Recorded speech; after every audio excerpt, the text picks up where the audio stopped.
हाय बच्चों, मैं आरती। आज हम एक्सरसाइज नंबर 5.2 करने जा रहे हैं। बेटा 5.2 करने के पहले मैं आपको कुछ इसके बारे में बताना चाहूँगी जिससे आपको हम ये एक्सरसाइज इजीली सॉल्व कर लें, है ना। चलिए, ये एक डायग्राम है आपके पास। ये आपके पास दो रेखा है, इसका नाम है एल और इसको हम दे देते हैं एम। ठीक है, ये दो रेखाएं कैसी आपस में पैरेलल है, समांतर है। एक रेखा ये और एक ये, ठीक है, आपस में कैसे समांतर। समांतर का मतलब होता है कि वो रेखाएं कभी भी एक दूसरे को आगे चल के काटेगी नहीं, है ना। जो आप ऐसे पहले भी पढ़ चुके हैं, जैसे रेल की पटरी है, दोनों आमने सामने चलती है लेकिन क्या एक दूसरे को काटती है, कहीं जाके नहीं काटती। तो समांतर मतलब वो होता है जो दो रेखाएं एक दूसरे को कभी ना काटे। तो ये अगर हम इसको ले जाएंगे, अनंत तक भी लेके जाएंगे, तो ये एक दूसरे के सामने आमने सामने चलती रहेगी लेकिन ये एक दूसरे को नहीं काटेगी। अब इसमें हम जानेंगे अंतःकोण क्या होता है। ठीक है, अब ये दो रेखाएं हैं, इसको एक तीसरी रेखा है, इसको हम दे देते हैं एक्स। ये इसको प्रतिच्छेद कर रही है, ये इसको प्रतिच्छेद कर रही है मतलब काट रही है, ठीक है ना, ये इसको काट रही है। तो जब ये रेखा काटती है तो काटने से क्या होता है, यहाँ कोण बनते हैं। एक ये बना, एक ये, इनको हमने नाम दे दिया 1 2 3 4 5 6 7 8। अब हम इन कोणों के नाम जानेंगे कि ये कौन कौन से होते हैं। देखो, किसी भी दो समांतर रेखाओं को प्रतिच्छेद करने के बाद अंतःकोण बनते हैं। तो अंतःकोण का क्या मतलब होता है बेटा, अंतः मतलब अंदर, अंतः यानी अंदर, अंदर बने हुए जो कोण हैं। इन दोनों रेखाओं के अंदर कौन कौन से कोण बने हैं, 3 4 5 6। तो अंतःकोण कौन से हो जाएगी, 3, कोण 4, कोण 5 और कोण 6। ठीक है। अच्छा, अब बाह्य कोण मतलब बाहर की तरफ बने हुए, जैसे 1 2 7 8। तो कोण 1, कोण 2, कोण 7 और कोण 8, ठीक है ना, ये है। ठीक, अब संगत कोणों के युग्म। संगत मतलब, संगत यानी नहीं बोलते कि आपके दोस्त, आपकी संगत कैसी है, बोलते ना संगत यानी साथ में बने हुए कोणों के युग्म। तो कौन कौन से कोण है भाई संगत युग्म में। देखो, कोण 1 और कोण 5। ये कैसे कोण 1 और कोण 5, ये दो लाइन है, ठीक है। ये देखो, ये कोण 1 और ये कोण 5, ये संगत बने हैं ना, यानी ये भी ऊपर तरफ बन रहा है और ये भी ऊपर तरफ बन रहा है, तो ये संगत युग्म हो गए, यानी कि कोण 1 और कोण 5। तो बेटा जब ये एक जैसे बनते हैं ना, तो इनका ये दोनों आपस में बराबर होते हैं। इसका अर्थ है कि कोण 1 जितना होगा कोण 5 भी उतना ही अंश का होगा, है ना, यानी ये दोनों क्या है, बराबर है। ठीक है, उसी तरह हम यहाँ पे देखेंगे कि 2 और 6, ये भी देखो इधर इधर दोनों एक दिशा में बने हुए हैं। तो ये कोण 2 बराबर कोण 6, एक ये हो गया जोड़ा, एक ये जोड़ा हो गया। ठीक है, अब देखो, ये देखो नीचे की तरफ कौन सा है, 3, और यहाँ नीचे की तरफ कौन सा है, 7। तो यहाँ हो जाएगा कोण 3 बराबर कोण 7। यहाँ नीचे की तरफ 4 और यहाँ नीचे की तरफ 8। तो कोण 4 बराबर से कोण 8, ठीक है ना, ये हो गया हमारा। चलिए, अब एकांतर अंतःकोणों के युग्म। एकांतर अंतःकोण यानी कि एक ही हो, एक ही दिशा में, और अंतः यानी अंदर की ओर बने हुए कोण। तो कौन सा है, कोण 3 और कोण 5, है ना, नहीं सॉरी, कोण 3 और कोण 6, कोण 3 और कोण 6, ये क्या होगा बेटा, बराबर होगी। एकांतर अंतः बने हुए कोणों के युग्म। ये देखो, ये अंदर की ओर बना है और ये क्या कहलाते हैं, एकांतर अंतः बने हुए कोण। अंदर की ओर एक ही 3 और ये 6, मतलब अपोजिट डायरेक्शन में रहेंगे, लेकिन इनका मुँह क्या रहेगा, एक इधर बन रहा है तो एक इधर बनेगा। ठीक है, तो 3 और 6। और इसी तरह यहाँ पर क्या हो जाएगा हमारा, 5 और 4। तो ये भी आपस में कैसे होंगे बेटा, बराबर होते हैं, है ना। एकांतर अंतःकोणों के युग्म में भी कैसे होते हैं, बराबर। अब बाह्य कोण कौन कौन से हो गए, कोण 1, है ना, और कोण 8, मतलब ये कोण और ये देखो बाहर बने हुए हैं। तो कोण 1 बराबर कोण 8, ये दो एक युग्म ये हो गया।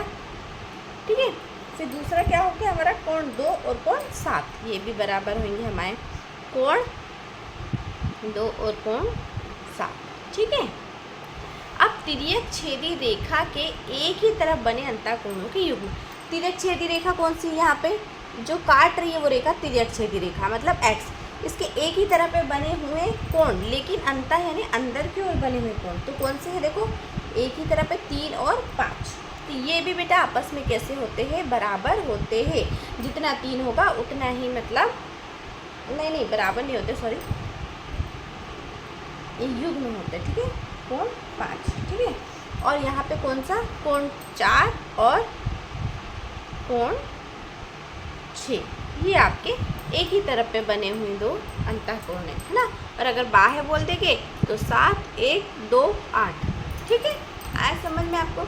ये तो आपको याद रखना ही पड़ेगा, इसको समझना बहुत ज़रूरी है, क्योंकि इसी के आधार पर फिर आप प्रश्नों को हल करेंगे। चलिए अब हम एक्सरसाइज नंबर 5.1 को करते हैं, सॉरी 5.2 को हम करते हैं।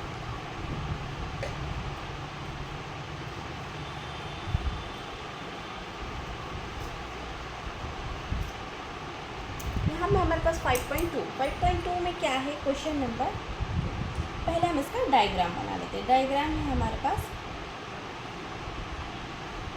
ये दो पैरेलल लाइन आपको दी, समांतर रेखाएं दी है, एक ऐसा है और एक ये इस साइड से, ठीक है। अब ये कोण 1, 2, 3 और ये 4 दिया हुआ है, यहाँ ये 5 है, ये 6 है, ये 7 है और ये आपका 8 है, ठीक है। ये दो लाइन दी है, ये फर्स्ट वाली लाइन आपकी ए है, सेकंड आपकी बी है, ओके। चलिए अब इसकी फर्स्ट कंडीशन क्या बोल रहा है कि यदि ए रेखा समांतर है बी की, मतलब ए किसके समांतर है, बी की, ये समांतर का चिन्ह है बेटा, है ना, पैरेलल लाइन का चिन्ह है, ठीक है, साइन है ये। तो क्या कोण 1 बराबर है 5, ठीक है। तो आपको बताना है कि अगर ये दोनों लाइन पैरेलल है तो कोण 1 और 5 बराबर है, ये बोल रहा है, लेकिन ये क्यों है, इसका आपको कारण बताना है। तो अभी हमने जाना, अब हम पहले देखेंगे कोण 1 ये है और कोण 5 ये है, तो ये कैसा युग्म है बेटा, अभी हमने देखा था। तो हम इसका आंसर में लिखेंगे कि ये क्या है, संगत कोणों के युग्म है ना। युग्म मतलब जोड़ा है, ठीक है, 1 और 5 देखो एक ही दिशा में बाहर की ओर बन रहे हैं ना, ठीक है। अब इसका सेकंड पूछ रहा है कि कोण 4 बराबर है कोण 6 के, तो ए पैरेलल बी, ये तो आपको दिया ही हुआ है। तो क्या यह बोल रहा है कि कोण 4 किसके बराबर है, कोण 6 के। अपन ने देखा था कि ये वाला कोण जो होता है इसके बराबर होता है, मैंने अभी आपको बताया था क्यों होता है, इसका कारण यही है, इसका आंसर ये हो जाएगा। ये कैसे कोण है बेटा, एकांतर अंतः कोणों का युग्म, जोड़ा, ठीक है। अंतः मतलब अंदर, एकांतर मतलब एक तरफ, बने हुए कोणों का युग्म। देखो ये 4 और ये 6 अंदर बने हुए ना, दोनों का जोड़ा है, ठीक है, इसलिए। अब इसका थर्ड क्या है आपका, थर्ड दिया है कोण 4 प्लस कोण 5 बराबर से 180, तो ए बराबर से बी। ये आप बहुत ध्यान से समझिए, लास्ट कंडीशन ये हमको आगे वाले क्वेश्चन में भी काम आएगी। आपको क्या बोल रहा है, कोण 4 और 5, यहाँ मैं एक लाइन अलग से खींच देती हूँ आपको समझाने के लिए। ये कोण 4 और ये कोण 5, इन दोनों का योग कितना बोल रहा है, 180 है। तो जब इनका योग 180 होगा तभी ये ए और बी दोनों आपस में क्या होगी, समांतर होगी।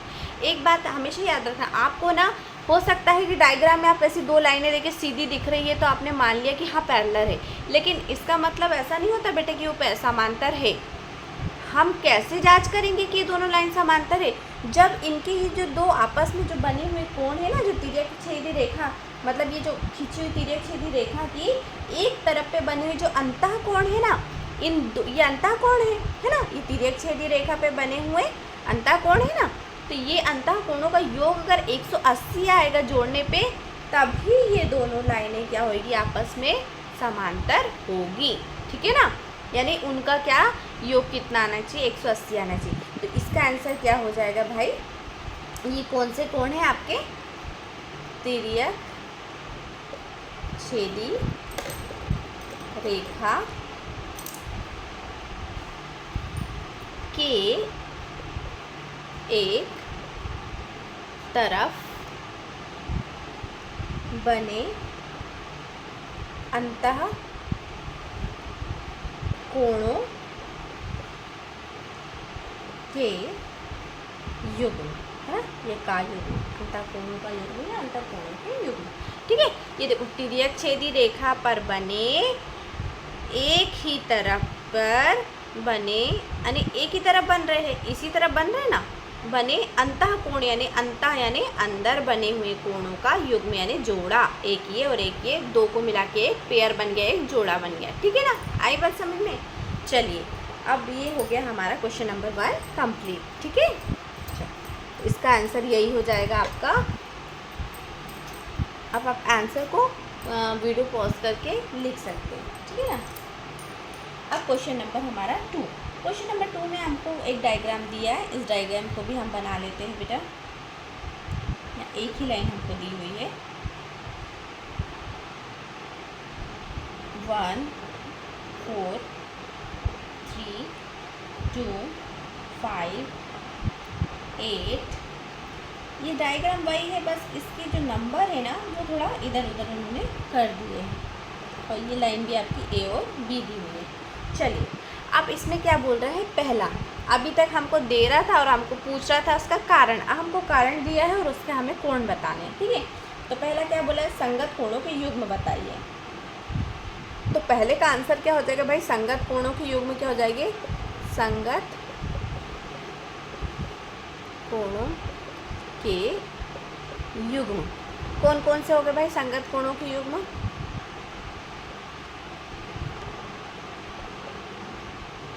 देखो अब हम क्या, अभी मैंने आपको बताया संगत कोण कौन कौन से हो गए भाई, 4 और 8। ये देखो एक ही दिशा में बन रहे ऊपर की तरफ, तो कोण 4 इक्वल कोण 8, ये बराबर भी रहेंगे आपस में। ठीक है, अब देखो ये 1 और ये 5, तो ये हो गया कोण 1 और ये कोण 5 है ना, एक ही तरफ बन रहे हैं।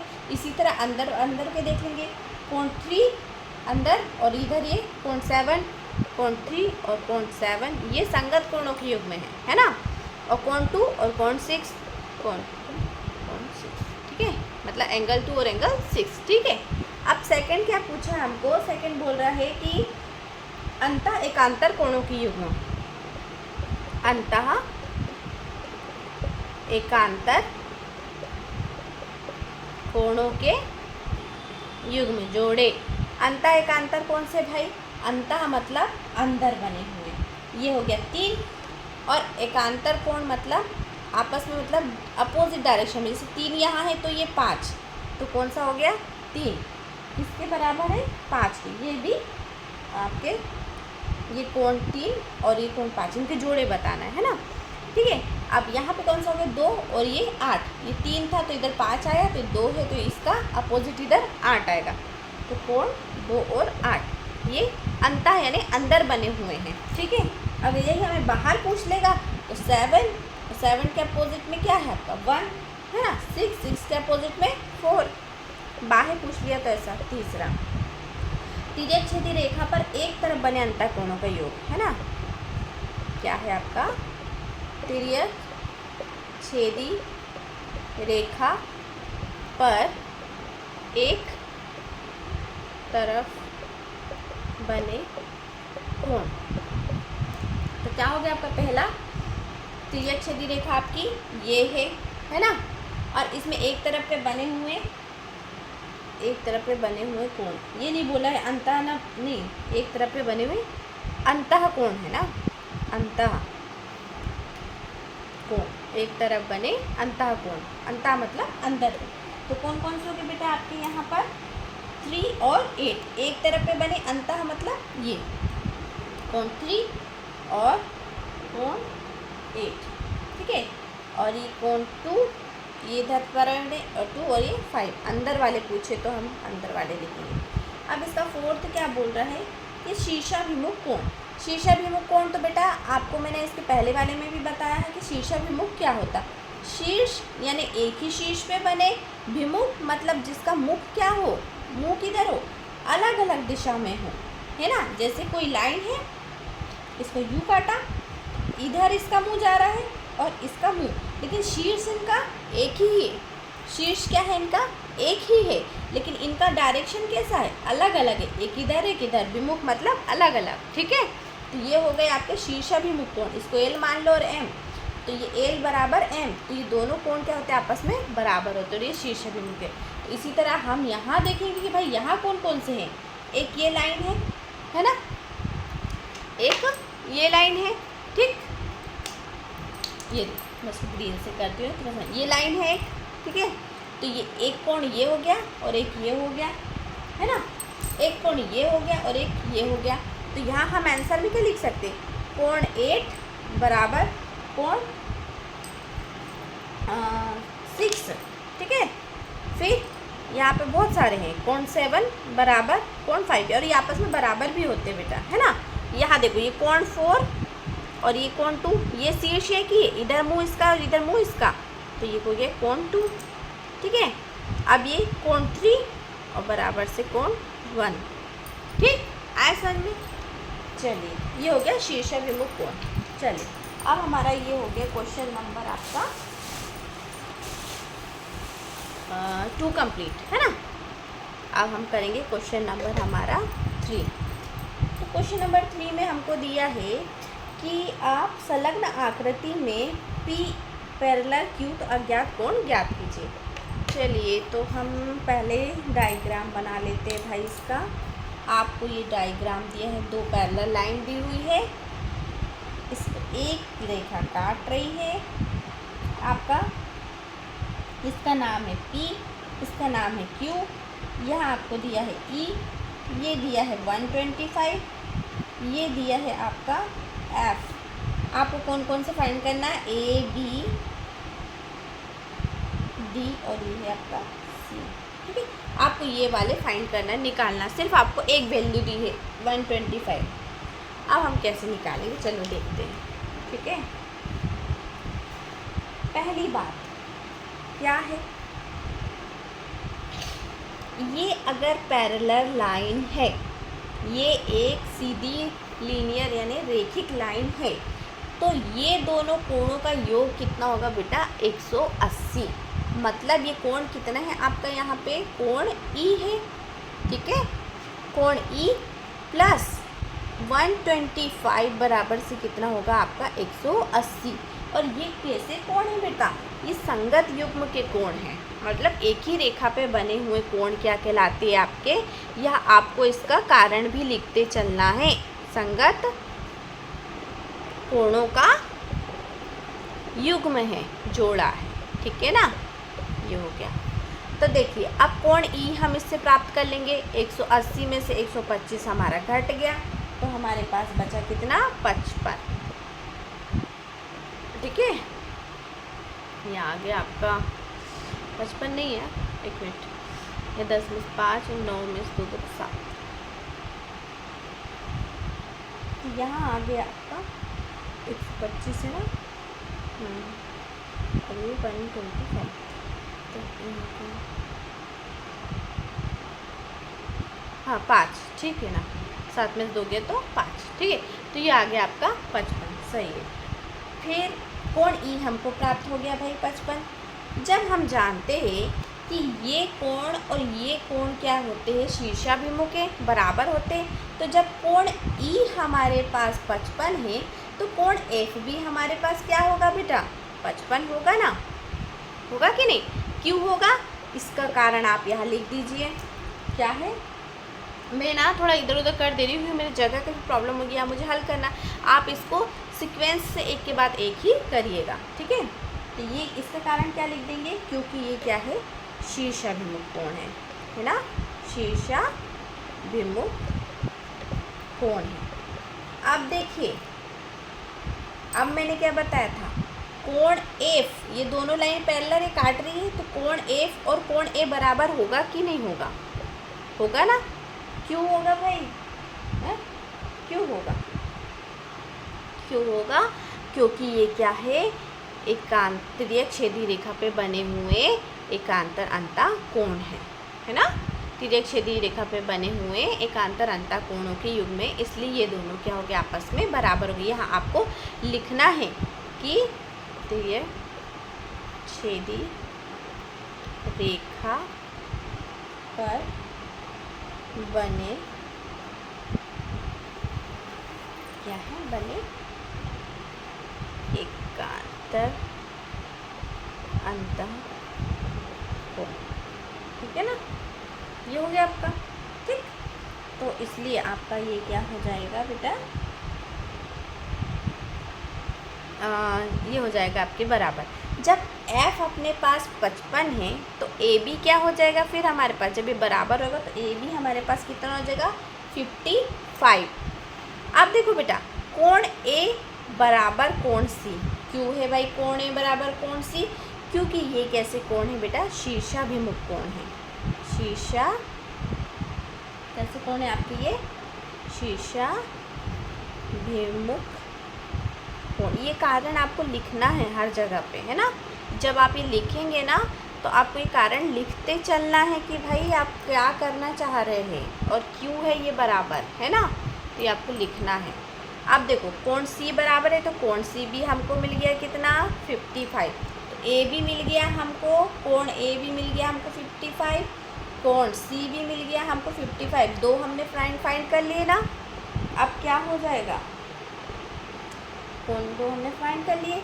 अब देखिए बेटा, ये जो कोण है यहाँ और ये जो कोण है यहाँ, ये दोनों कोण भी कैसे होते हैं, आपस में कैसे बराबर होते हैं। क्यों बराबर होते हैं भाई, क्योंकि ये क्या है, संगत कोणों के युग्म है ना। ये क्या है, आपके संगत कोणों के युग्म है।